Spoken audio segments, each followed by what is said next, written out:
कैसे हैं आप लोग? एग्जाम आ रहे हैं, कंपटीशन को ध्यान में रखते हुए आज हम कुछ क्वेश्चंस को डिस्कस करेंगे स्टीरियो आइसोमर्स से। जैसे एक बार सवाल पूछा गया था बेटा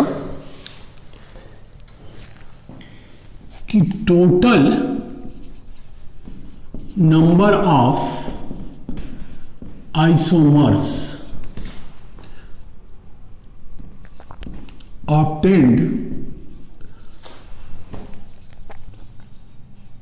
during monochlorination of 2-methyl butane. 2-methyl butane का अगर हम मोनोक्लोरिनेशन करें तो कितने आइसोमर्स बनेंगे? दोनों बताना बेटा, स्ट्रक्चर और स्टीरियो। आइसोमर्स की बात आएगी तो हम दोनों आइसोमर्स की बात करेंगे, structural as well as stereo isomers. तो बेसिक क्लास में हम लोग डिस्कस किए थे बेसिक ऑर्गेनिक केमिस्ट्री में कि किसी भी एल्केन का मोनोक्लोरो प्रोडक्ट कितना होगा। इसके लिए हम लोग बात कर रहे थे कि जितने ही इसमें रिप्लेसेबल हाइड्रोजन होंगे उतने ही मोनोक्लोरो प्रोडक्ट बनेंगे। और रिप्लेसेबल हाइड्रोजन निकालने के लिए बताया था कि एल्केन के हर कार्बन पर एक हाइड्रोजन की जगह पर क्लोरीन लगाओ। जितने अलग अलग स्ट्रक्चर बनेंगे मोनोक्लोरो प्रोडक्ट के उतने ही उसमें रिप्लेसेबल हाइड्रोजन होंगे। अगर हम इसकी बात करें तो देखो ये वाला और ये वाला सेम नेचर का है क्योंकि दोनों टर्शियरी कार्बन से जुड़े हुए हैं। तो यहां क्लोरीन करें या यहां क्लोरीन करें तो एक स्ट्रक्चर तो यही होगा, CH2Cl CH3 CH2CH3। दूसरा स्ट्रक्चर इस टर्शियरी कार्बन पर क्लोरीन, हाइड्रोजन पर क्लोरीन लगावे, CH3CCl CH3 CH2CH3। तीसरा इस सेकेंडरी पे क्लोरीन लगावे, CH3 CHCH3 CHCl CH3। And fourth इस प्राइमरी पर क्लोरीन लगावे। तो हम कह सकते हैं कि प्राइमरी हाइड्रोजन एटम इसमें दो तरह का है, एक नेचर का ये दोनों है और ये अलग नेचर का है क्योंकि यहां क्लोरीन लगाने से नाम आया 1-chloro-3-methyl ब्यूटेन और यहां क्लोरीन लगाने से जो नाम आया वो आया 1-chloro-2-methyl ब्यूटेन। तो ए और डी दोनों किससे बने हैं? प्राइमरी हाइड्रोजन को रिप्लेस करने से। तो इस स्ट्रक्चर में दो तरह का प्राइमरी हाइड्रोजन है, ये एक तरह का और ये दूसरी तरह का। तो दो ये दिया ए और डी, बाकी टर्शियरी हाइड्रोजन और ये सेकेंडरी हाइड्रोजन। तो ये स्ट्रक्चर्स हुआ, कितने मोनोक्लोरो स्ट्रक्चर्स हुए? तो 4 मोनोक्लोरो स्ट्रक्चर्स। हर स्ट्रक्चरल आइसोमर्स का पढ़े हैं हम लोग, फिजिकल प्रॉपर्टीज अलग होती है। तो पूछ दिया जाता है कि 2-methyl ब्यूटेन का मोनोक्लोरिनेशन करें तो कितने फ्रैक्शंस बनेंगे? तो फ्रैक्शंस हो गए 4, माने 4 फ्रैक्शंस। लेकिन ध्यान दो बेटा कि पहले वाले में ये कायरल सेंटर है, दूसरे में ये कायरल सेंटर है। कायरल सेंटर का मतलब इसके दो रूप हैं, डी और एल, दो फॉर्म बनेंगे इसके भी दो फॉर्म। तो इसका 2, ये 1, ये 2, ये 1। तो आइसोमर्स हो गया इक्वल टू 6। और इनेंशियोमर्स कितने होंगे? 2 ये और 2 ये। तो isomers 6, enantiomers 4 and structures having chiral centre ये हो जाएगा हमारे पास दो ऐसे स्ट्रक्चर्स हैं जिसमें कायरल सेंटर है ए और सी। तो ध्यान दीजिएगा, ये भी सवाल पूछा गया है, बड़ा इंपॉर्टेंट कंसेप्ट है, अक्सर पूछा गया है आईआईटी में। दूसरा एक बार एडवांस में पूछा गया था कि टोटल नंबर ऑफ आइसोमर्स, सीधे आइसोमर्स बोला था, obtained during monochlorination of 3-methyl pentane। Total number of isomers obtained during monochlorination of, अभी आ गया बेटा 3-methyl pentane।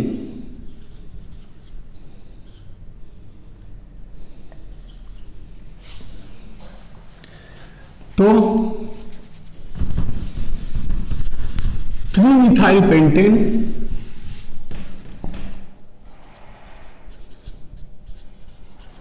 ये स्ट्रक्चर है।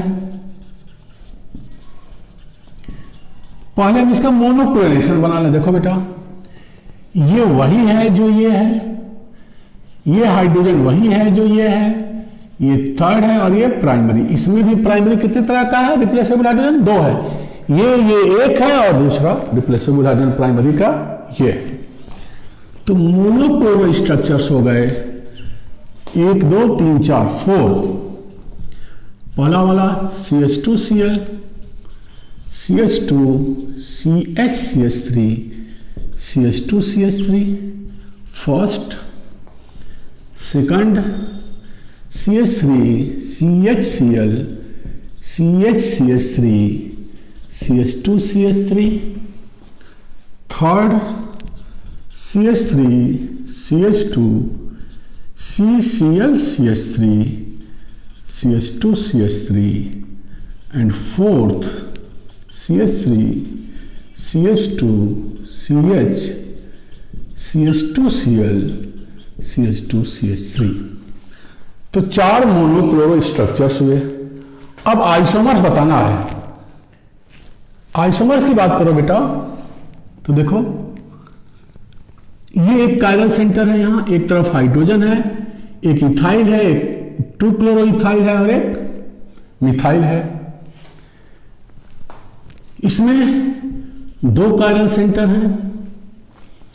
इसमें और इसमें कोई कायरल सेंटर नहीं है, कोई ऐसा ग्रुप नहीं है, आइटम नहीं है कार्बन का जो 4 डिफरेंट ग्रुप से जुड़ा हुआ है। तो एक कायरल सेंटर, तो इसका 2 रूप हो गया T+L, क्योंकि हम पढ़े थे कि टोटल नंबर ऑफ स्टीरियोआइसोमर्स क्या है? 2 टू पावर n। तो 2 टू पावर n का मतलब फॉर एनी अनसिमेट्रिकल स्ट्रक्चर एक ही कायरल सेंटर है, तो यहां हो गया 2 आइसोमर। यहां देखो स्ट्रक्चर अनसिमेट्रिकल है, नियम बताया था, टर्मिनल एंड अलग अलग है या कोई भी अनसिमेट्रिकल स्ट्रक्चर है तो यहां भी 2 टू पावर n माने 2 टू पावर 2, तो आइसोमर हो गया यहां 4।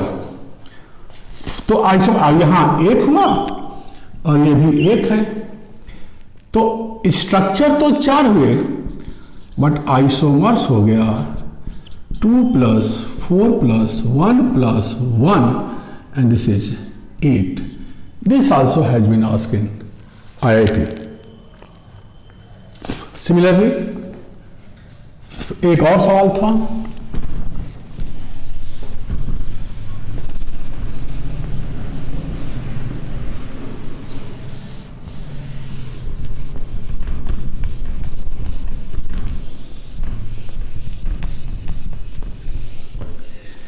Total number of cyclic structures की बात होगी।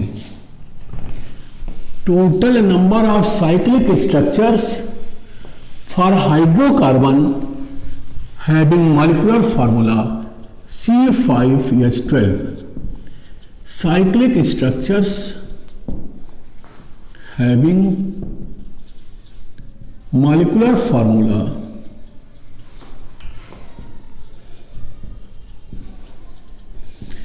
C5H12 H10 आसान है। हम बोले थे, अगर आइसोमर्स में ध्यान दो बेटा, स्ट्रक्चरल में, चेन आइसोमर में cyclopentane, methyl cyclobutane, ethyl cyclopropane, 1,1 dimethyl cyclopropane, and this is 1,2 dimethyl cyclopropane. तो स्ट्रक्चरल फॉर्म्स कितने हो गए इसके?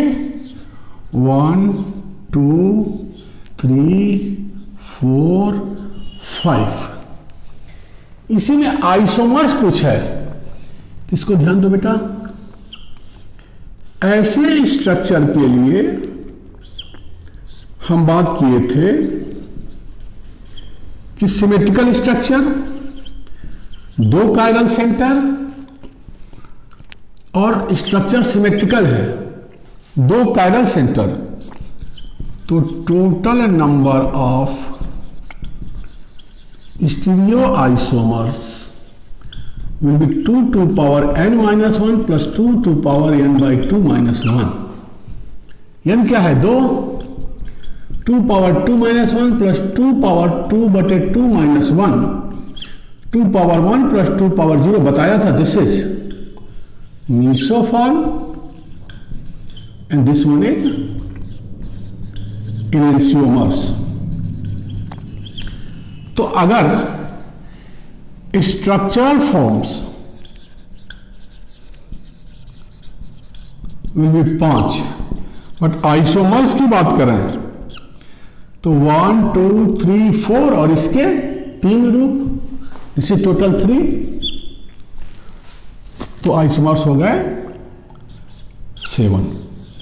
तो ये भी पूछा गया है, जिसमें 1 मीसो होगा और 2 एनेंटियोमर्स होगा। सिमिलरली आईटी में एक कन्फॉर्मेशनल आइसोमर्स का भी सवाल था, कुछ इस तरह से था।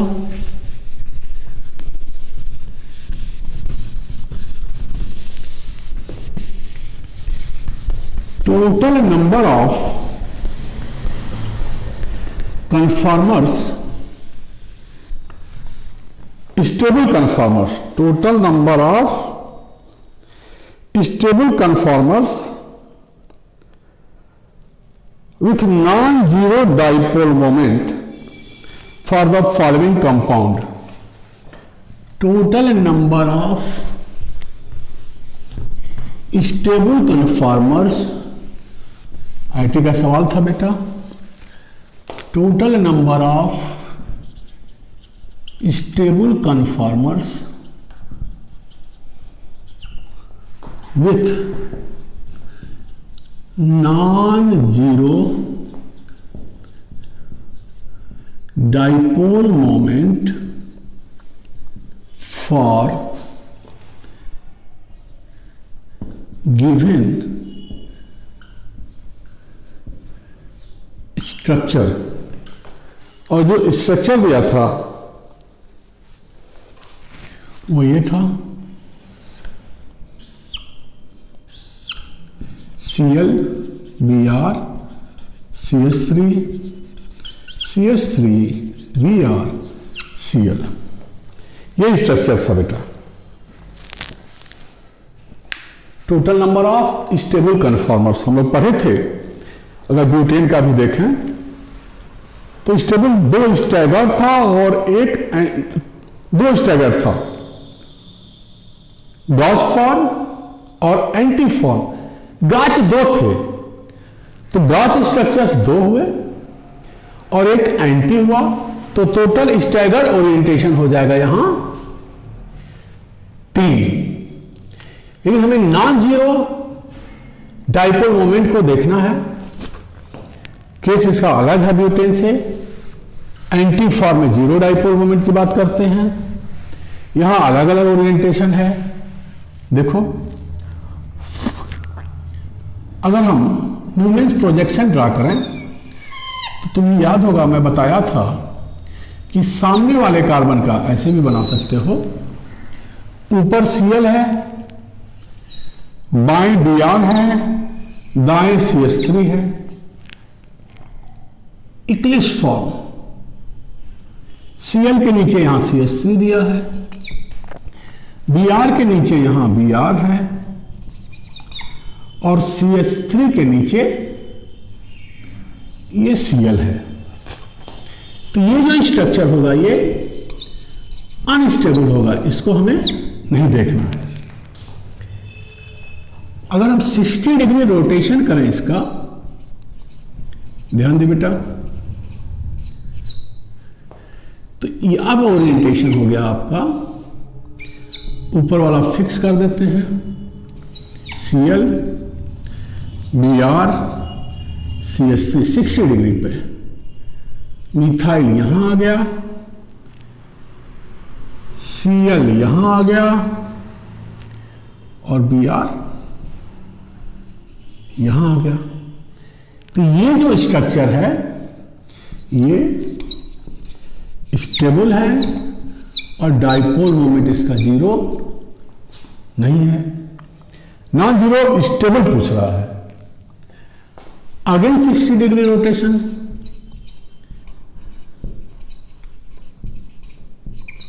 फिर हमें इक्लिप्स बनेगा, ये स्टैगर्ड ओरिएंटेशन है।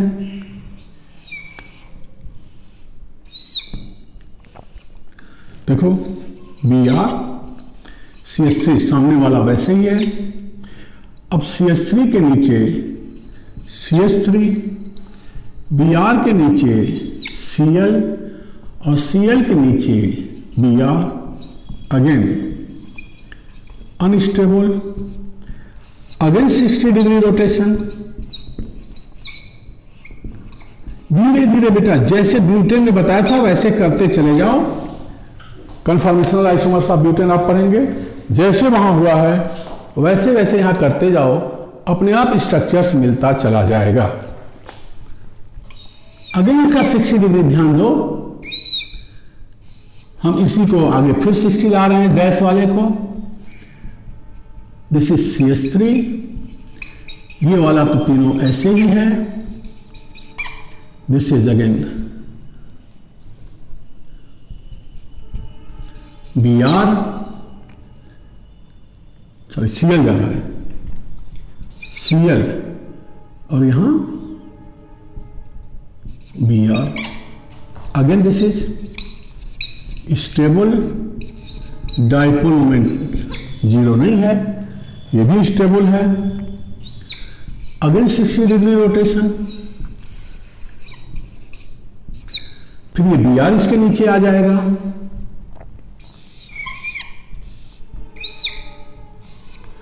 देखो Cl Br CH3, अब Br यहां आया, ये वाला CH3 यहां आया और ये Cl के नीचे आ गया। अगेन इक्लिप्स स्टैगर्ड अनस्टेबल,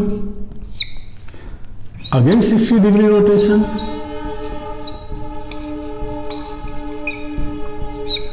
अब ये CH3 यहां आएगा, घने लाइन वाला सामने वाला वैसे ही वैसे छोड़ दो। Cl Br CH3, डैश वाले को रोटेट कर रहे हैं, CH3, this is Cl, this is Br, again stable orientation, non zero dipole moment है। फिर अगर हम 60 डिग्री रोटेट कराएं तो यही वाला मिल जाएगा। तो देखने से लग रहा है नॉन जीरो स्टेबल कितने हुए, 1, 2 और 3, दिस वाज द आंसर। तो ये कुछ क्वेश्चंस डेवलप करने की बात कर रहा हूं, डेवलप करिए।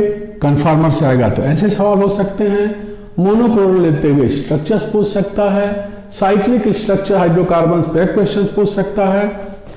तो चीजों को देखिए बेटा, मन लगाकर पढ़िए, चैनल को अगेन सब्सक्राइब करिए और वीडियो को लाइक और शेयर करिए। थैंक यू बेटा।